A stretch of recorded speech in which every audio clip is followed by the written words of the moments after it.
വേണ്ടുന്നതാടേ കൈവശം മിസ്വാക്ക്, അതുകൊണ്ട് പല്ല് നീ തേക്കലും പതിവാക്ക്.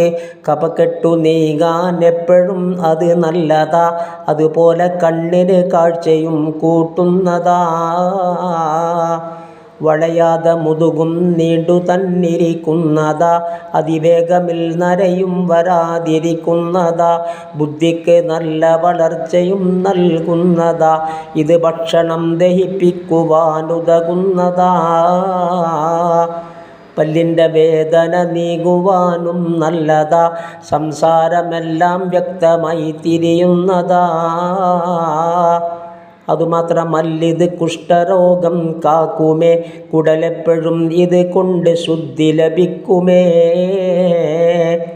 മിസ്വാക്ക് ചെയ്ത് നമസ്കരിക്കൽ വേണ്ടതാ, 27 ഫലം അതിനുള്ളതാ.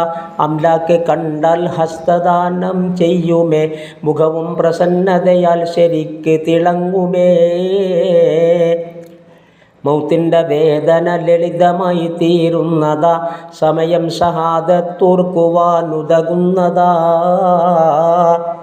ഖബറിൽ വിശാലതയും ലഭിക്കാൻ നല്ലതാ, സന്തോഷമായി മരിക്കുന്നതിനുതകുന്നതാ.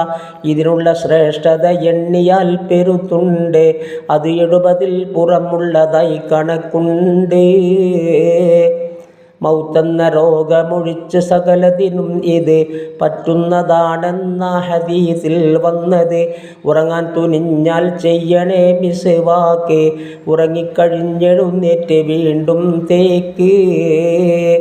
ദാഹിച്ച നേരം ചെയ്യടോ മിസ്വാക്ക്, ഉച്ചയ്ക്ക് ശേഷം സായിമി ഒഴിവാക്ക്.